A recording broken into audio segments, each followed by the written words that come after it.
अस्सलाम वालेकुम दोस्तों, की हाल है। उम्मीद करता हूँ सब दोस्त खैर खैरियत से होंगे और अल्लाह रब्बुल इज़्ज़त से दुआ करता हूँ कि आपके बर्ड्स भी ठीक होंगे। तो आज हम आपको बताएंगे जो आपकी ब्रीडर मादियाँ गर्म नहीं हो रही ना, उनके लिए खुराक आपने ऐसा करना है कि आपने ये सूगी ले लेनी है। मेवा भी कहते हैं, सूगी भी कहते हैं इनको ना। आपने एक वो लंबी लंबी होती है पीली, वो नहीं लेनी। आपने ये जो वीडियो में देख रहे हैं ये लेनी है। आप इनको कट कर लेने, कम से कम 4 टुकड़े करने हैं आपने एक दाने के। तो इसकी जो डंडी होती है ना वो अलग कर लेनी है। देख रहे हो मैं अलग कर रहा हूँ, इनको अंदर नहीं डाल रहा, इनको बाहर डाल रहा हूँ। इसको आपने भिगो देना है। हम एक दाना डाल रहे हैं आपको दिखाने के लिए, ये बहुत मोटा हो जाता है फिर बर्ड से नहीं खाया जाता। आप भी मैं आगे भी दिखाऊंगा।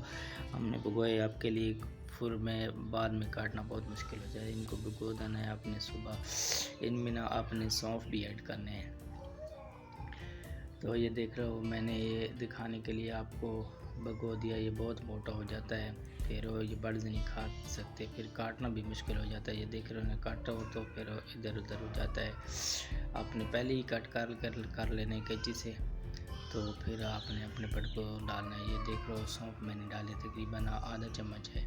इसका सौंफ का असर जो होता है ना ये मेवे में, इनके सूगी में चला जाता है, तो ये बर्ड्स के लिए बहुत अच्छा होता है। तो बर्ड्स खाएंगे तो गर्म हो जाएंगे। आपने ना 4 से 5 दिन लगातार ये देना है आपने। फिर और भी गर्म होने के लिए मैंने वीडियो अपलोड किए हुए हैं, वो आप जाके देख लेना। तो ये हमारी मादियाँ ब्रीडर हैं, इंशाल्लाह तैयार हो जाएंगी। ये हम सभी को डाल रहे हैं, अपने नर को भी डाल रहे हैं जो हमारा ब्रीडर है उसको भी। ये इनसे कुछ नहीं होता, ये इस तरह नहीं होता कि बर्ड ख़राब हो जाएंगे, इंशाल्लाह कुछ भी नहीं होगा इनको। आपने सौंफ भी ऐड करने साथ।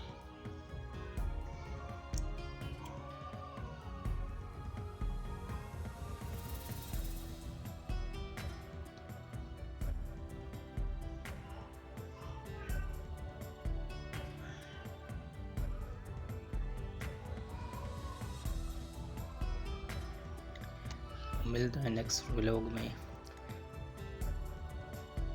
हमारे चैनल को सब्सक्राइब करें, लाइक करें और शेयर ज़रूर करें। अल्लाह हाफिज़।